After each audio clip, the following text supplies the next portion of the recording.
Bonjour ou bonsoir, dépendamment de l'heure que tu nous écoutes. Alors, dans ce beau lundi 19 juillet, je vous donne la bienvenue sur votre chaîne Adventist Hub. C'est la chaîne qui vous aide à étudier la leçon. Nous allons continuer la leçon pour cette semaine, la leçon 4, le prix du repos. Alors, je vous invite toujours à brancher et s'abonner pour toujours avoir la leçon.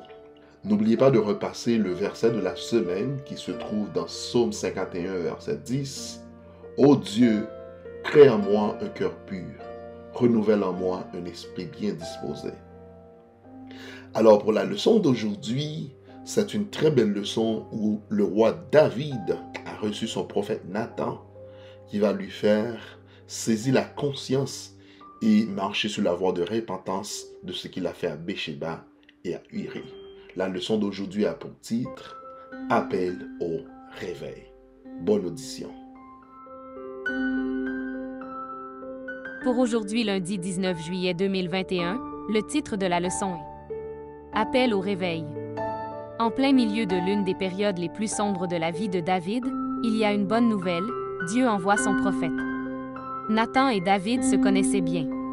Auparavant, Nathan avait conseillé David sur ses projets de construction d'un temple dans 2 Samuel 7. Mais, maintenant, le prophète vient avec une tâche différente à accomplir pour son roi. Selon vous, pourquoi Nathan choisit-il de raconter une histoire plutôt que de nommer et d'humilier David immédiatement? Lisez 2 Samuel 12 versets 1 à 14.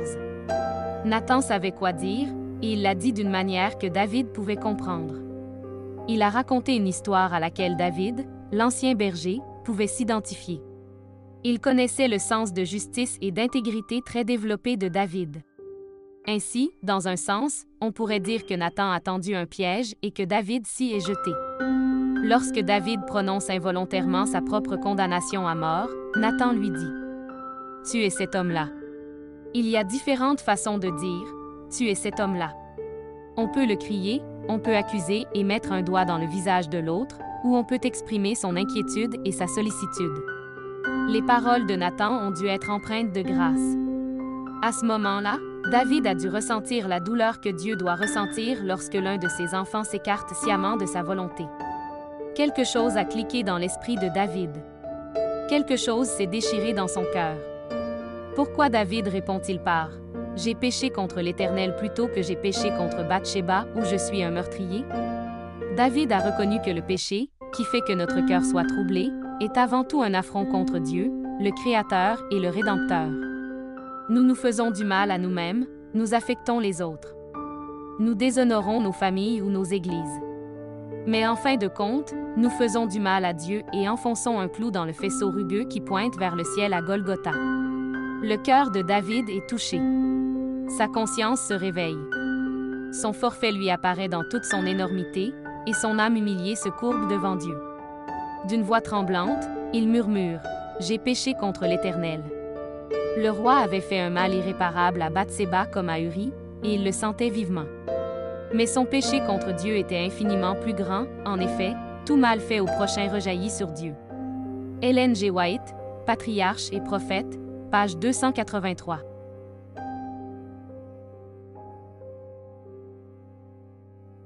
Ah oui, le cœur de David a été touché. Il y avait une prise de conscience, ce qu'on appelle appel au réveil, qu'il se rendu compte que ce qu'il a fait à Uri et à Bécheba, c'était pas du tout bon. Il a livré son cœur à Dieu pour demander d'être pardonné.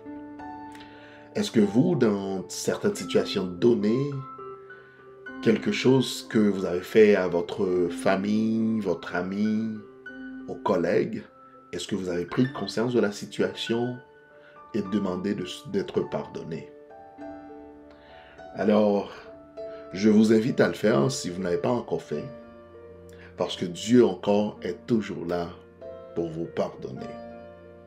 Merci beaucoup à vous tous de nous avoir accompagnés dans la leçon d'aujourd'hui. Alors, n'oubliez pas de s'abonner et d'activer la cloche d'alerte pour recevoir la leçon quotidiennement. Alors, je vous souhaite un bon lundi dans le Seigneur Jésus-Christ. Que Dieu vous bénisse. Au revoir et à demain.